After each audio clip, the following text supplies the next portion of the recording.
Hey everyone, welcome back. If you're new here, my name is Vanessa. I am a mother of 3 children, ages 14, 6, and 4. I've been homeschooling for going on 6 years now. So today I wanted to talk about a little bit of preschool and kindergarten math. So stick around if you're interested.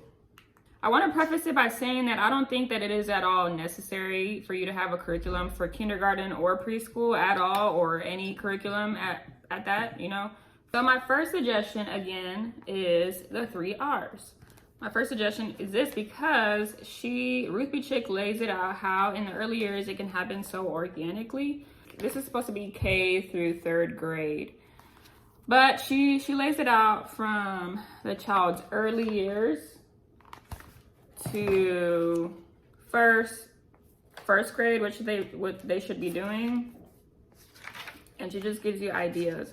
I mean, it's just kind of common sense, right? You can count birds while you're sitting on the trampoline and looking at the sky. You can count, hey, can you put 5 forks on the table for us? Or, hey, can you get me 2 eggs out of the fridge? Or can you check if all the chickens are outside? Make sure there's, however many there are.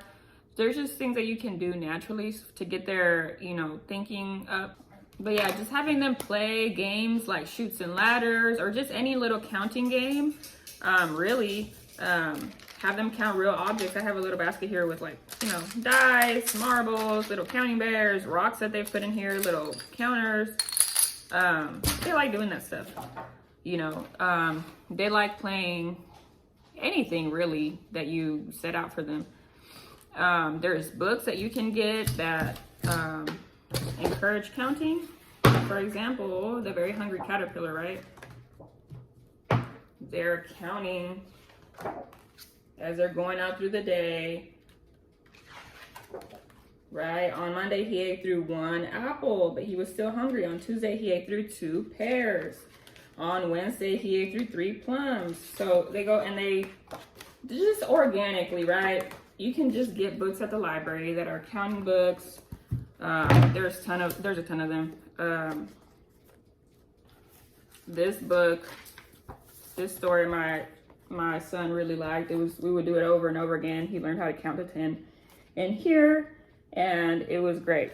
So you can just get a lot of books, counting books, and they'll have at it. You don't really need to get too detailed in preschool. But yeah, she talks about how they need physical things that they can touch, manipulative mode, before you start trying to make them do any book work or physical writing. If you have an eager learner, I have 2 suggestions for you. I have Number Stories Book 1 and Number Stories Book 2. And I'm gonna flip the camera around and show you a little bit about how these are set up inside. So I started this book when my son was about 4.5, 5 with him, my 6-year-old. I got it off of eBay. It's free online and I'll link it below, but I got it off of eBay. It was pretty old, so I wrapped it with some plastic. I'll probably end up getting rid of it after I'm done with it with my 4-year-old, but it's set up and they're just stories. So if you have an eager learner who's wanting to do something, but you don't want to do anything serious, these are just stories and they're counting, Betty said, oh yes, here are 1, 2, 3, 4 big monkeys, and they can just look and count. They're just stories that engage them, and they get pretty, they're counting, count all the birds, how many have red on them, and they like doing that. They get to counting to 10s, counting by 10, so this is where my 4-year-old is at right now. How many fish are in a rock? Can you count all the apples by 10? So they've learned 10, 20, 30, 40, 50, 60, 70. So it's pretty nice. By the end, they're doing a little bit of counting coins and stuff. So I think at the end, it has here here. It talks about the content that they cover. So rational counting numbers 1 through 6, numbers from 7 to 10, numbers from 11 to 20, counting by tens to 100, numbers from 21 to 100, comparison, big, bigger, biggest, small, smaller, smallest, tall, taller, tallest, large, larger, largest, high, higher, highest, many, more, most, short, shorter, shortest, long, longer, longest, top and bottom, ordinals, first to fifth, writing numbers, and money. So they cover all of this through stories, and they're really engaged when they're, you know, it's not anything crazy, and they like hearing the stories. They engage them. So that's for, I would say, maybe preschool, kinder. This is book 2. So this one I printed out for my 6-year-old. I would say this is more on par with like first grade concepts. I think they're in the back here. I compared it because I also got Rod and Staff first grade for my 6th grader. So for my 6-year-old, sorry. And I compared all the stuff that they're gonna learn in here with the content that's in Rod and Staff first grade, and it's exactly the same thing except through story. So sometimes we do this, sometimes we do Rod and Staff.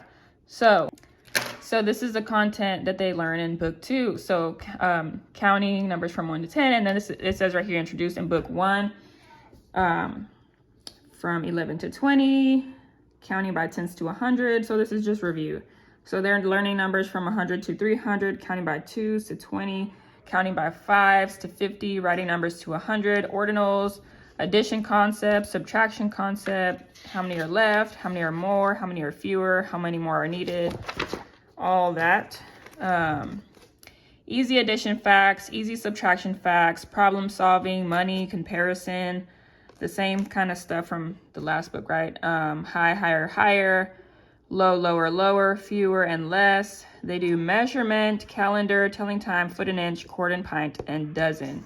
That's pretty much what a first grade curriculum would cover. The only thing is that this is all oral. You don't have to have your child write anything. So on days where my son is, I'm kind of intuitive with our schoolwork. If I sense that he's not having a day where he wants to do, any writing or anything, I'll just have him, we'll just do this at the end of the day and call it a day, because most of these concepts he already knows. So we just kind of, go through this. So here's a spot for them to write. So this is how it's looking inside, right?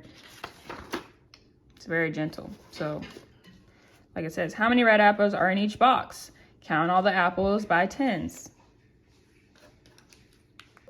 So yeah, these are all oral and they're not in print, but you can find them on eBay or you can print them out from the Internet Archives.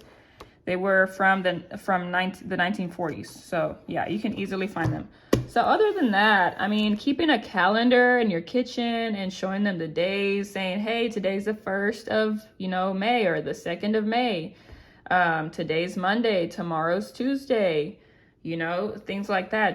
Just real life stuff. Or I have this too. We have a calendar in our kitchen. And so I'll say, okay, today's the 2nd of May. Can y'all put a 0 and a 2? Or today's the 12th. Can you put a 1 and a 2? And they'll just change it, stuff like that. Just organically, right? Another book, because if you have some eager learners, you know that they want to do something. So I had a few of those. Both my sons have been wanting to do something because they see their older sister doing something. So this is a good option. These are $3.99 from Rod and Staff. They have a whole, this is the ABC series. The 3rd book, Counting with Numbers, is just learning numbers 1 through 10. And my son already knew this, but he got a lot of practice writing them in here. So he learned how to write them because they have cute little rhymes where they, like for 5, it's down the trunk and around the tree, add a branch, it's 5, you see? So every time he would write it, he would say that. Down the trunk and around the tree, add a branch, it's 5, you see? So yeah, they just have things that they can do if you want something gentle for them. Not anything crazy, just cut and paste stuff. It's very simple, but the reason I liked it was because I really like the little rhymes,